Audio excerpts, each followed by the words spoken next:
আসসালামু আলাইকুম। Walton smart fridge presents BPL টকে সকলকে আমন্ত্রণ। একদিক দিয়ে বিপিএল চলছে এবং সেই সঙ্গে একটা আলোচনা বারবার ঘুরে ফিরে আসছে যে বিশ্বব্যাপী এখন এত বেশি ফ্র্যাঞ্চাইজি লিগ, সেই জায়গাটা বিপিএলে কী নতুনত্বের জায়গা আনা যেতে পারে। বিগ ব্যাশে আমরা বেশ কিছু নতুনত্বের জায়গা দেখেছি, আইপিএলে ইম্প্যাক্ট প্লেয়ারের ইনক্লুশন দেখেছি, দুটা বাউন্সারের ইনক্লুশন দেখেছি। তবে এবার বিগ ব্যাশে বেশ কয়েকটা নতুন নিয়ম চালুর ব্যাপারে আলাপ আলোচনা চলছে এবং সেই নতুন নিয়মকানুনগুলোর মধ্যে 4টা নিয়ম নিয়ে সবচেয়ে বেশি আলোচনা চলছে। তবে এগুলো প্রত্যেকটাই এখনও আলোচনার টেবিলেই আছে। অস্ট্রেলিয়া গণমাধ্যম মারফত বেশ কিছু ব্যাপারে জানা গেছে। নাম্বার ওয়ান যে বিষয়টা নিয়ে সবচেয়ে বেশি আলোচনা হচ্ছে, এক বলে দুইটা আউটের নিয়মের ব্যাপারে। অর্থাৎ এক বলে দুইটা উইকেটও পেতে পারেন বোলাররা। সেক্ষেত্রে দুটা আউটের ক্ষেত্রে একদম খুব বেসিক বা কমন, যেরকমটা আমরা স্বাভাবিকভাবে চিন্তা করি যে একজন ফিল্ডার যদি ক্যাচ ধরেন এবং একই সঙ্গে যদি রান আউট করেন, সেক্ষেত্রে দুইটা আউট পাওয়ার একটা সম্ভাবনা থাকে। সেই সঙ্গে আরেকটা খুব ইম্পর্টেন্ট ব্যাপার যেটা হচ্ছে, একই সময়ে যদি ফিল্ডাররা দুই প্রান্তের স্টাম্প ভেঙে ফেলেন তাহলে দুজন ব্যাটারকে রান আউটের ফাঁদে ফেলা সম্ভব কিনা, এই ব্যাপারটা নিয়ে আলোচনা চলছে। মাঝে মধ্যেই কিন্তু আমরা এরকম দেখতে পাই যে একই সঙ্গে দুটা প্রান্তের স্টাম্পে ফিল্ডাররা ফেলে দিচ্ছেন এবং সেক্ষেত্রে দুই আউট হওয়ার তো সম্ভাবনা নেই। আবার অনেক সময় দেখতে পাই যে ক্যাচ ধরার পর আবার রান আউটও করছেন। সো দুই আউট তো হয় না ক্রিকেটে। তবে বিগ ব্যাশ কর্তৃপক্ষ এরকম নিয়মের ব্যাপারে কিন্তু আলাপ আলোচনা চালাচ্ছে। যদিও আমার কাছে ব্যক্তিগতভাবে মনে হয় যে এই নিয়মটা ইমপ্লিমেন্ট হওয়ার সম্ভাবনাটা আসলে খুব কম, কিন্তু যদি হয় সেটা অবশ্যই একটা আকর্ষণীয় জায়গা হলেও হতে পারে। নাম্বার টু যে ব্যাপারটা নিয়ে আলোচনা চলছে যে যেহেতু এক একটা ওভারের পর প্রান্ত পরিবর্তন করতে হয়, টাইম সেভ করার একটা ব্যাপার থাকে বা টাইম অনেক বেশি মাত্রায় খেয়ে যায়, এক্ষেত্রে একটা নিয়মের ব্যাপারে চাচ্ছে, সেটা হচ্ছে একই বোলার পরপর দুইটা ওভার একই প্রান্ত থেকে বোলিং করে ফেলবে, অর্থাৎ 12 বল টানা করে ফেলবে এবং যে কোনো একটা ইনিংসে যে কোনো একটা দল সর্বোচ্চ দুইবার এই সুবিধাটা পাবে। আমরা দ্য 100-এ দেখতে পেয়েছি যে টানা 10টা বল একটা বোলার করার লাক্সারির জায়গাটা থাকে।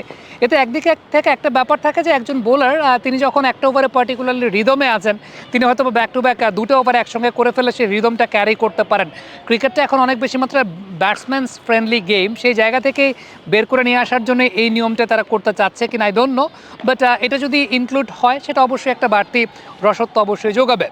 নাম্বার থ্রি যে নিয়মটা তারা করতে চাচ্ছে সেটা হচ্ছে কোনো একজন ইম্প্যাক্ট প্লেয়ার, সেটা ব্যাটসম্যান হতে পারে, বোলার হতে পারে, ফিল্ডার হতে পারে, অর্থাৎ যে ব্যাটসম্যানটা তিনি ইম্প্যাক্ট প্লেয়ার হিসেবে তিনি নামবেন, তিনি শুধুমাত্র ব্যাটিংই করবেন।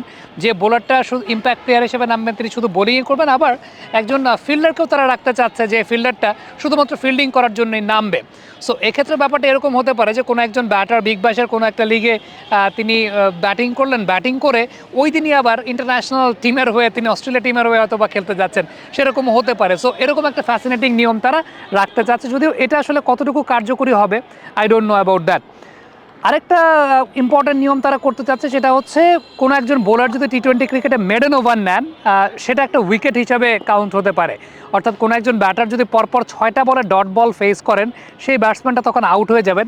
এটা ট্রেডিশনাল ক্রিকেট যারা পছন্দ করেন, যারা চিন্তা করেন ওকে একজন ব্যাটসম্যানের তো আসলে সময় দেওয়া প্রয়োজন, তিনি হয়তো বা চাইলে কোনো এক সময় 6টা বল ডটও দিতে পারেন, পরে তিনি পুষিয়ে নেবেন। আমার কাছে এটা ক্রিকেটের দৃষ্টিকোণ থেকে এটা আসলে খুব সমীচীন কোনো নিয়ম মনে হয় না, বাট তারপরও তারা এমনটা কিছু করতে চাচ্ছে। সো দেখা যাক এটা আলোচনার টেবিল থেকে বাস্তবে রূপ নেয় কিনা। তবে আমরা আমাদের বিপিএল আসলে কোন কোন জায়গাগুলোতে পরিবর্তন করতে পারি, কোন কোন জায়গায় আমরা নিয়মের ক্ষেত্রে একটু ফ্যাসিনেটিং জায়গায় আনতে পারি, সেই ব্যাপারগুলো নিয়েও তো আলোচনাটা হওয়াটা জরুরি। অন্তত একটা বিষয় তো উল্লেখযোগ্য যে তারা বেশ কিছু নিয়ম পরিবর্তনের ব্যাপারে, নতুন নিয়ম আনার ব্যাপারে চিন্তা করছে। সো এভাবেই কিন্তু কাজ হয়। এখান থেকে হয়তো এই 4টার মধ্যে কোনোটাই হবে না, কিন্তু দেখা গেলো এমন কোনো কিছু একটা হচ্ছে যেটা তাদের ক্রিকেটের স্বার্থে অনেক উপকারী একটা বিষয়। সো যখন এরকম ইউনিক বা ইনোভেটিভ আইডিয়া নিয়ে কথা হবে, দ্যাট মিনস তারা কিন্তু সেই ব্যাপারগুলো নিয়ে চিন্তা করছে। যেমন বিগ ব্যাশের একটা নিয়ম আমার কাছে খুব পছন্দ হয়, টসের সময় তারা ব্যাট ফ্লিপ করে।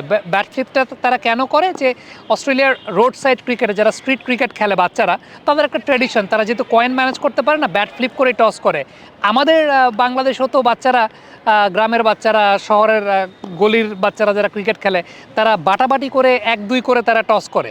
সো আমরা কি এরকম কোনো কিছু একটা করতে পারি না? এতে যে বিষয়টা ঘটে যে ওই যে অস্ট্রেলিয়ার রাস্তায় বা গ্রামে যে সমস্ত বাচ্চারা ব্যাট ফ্লিপ করে টস করছে, ওরা ইনফিরিয়রিটি কমপ্লেক্সে ভোগে না, ওরা কোনো হীনমন্যতায় ভোগে না, যাচ্ছে আমাদের কাছে কয়েন নাই, আমাদেরকে টস করতে হচ্ছে ব্যাট দিয়ে।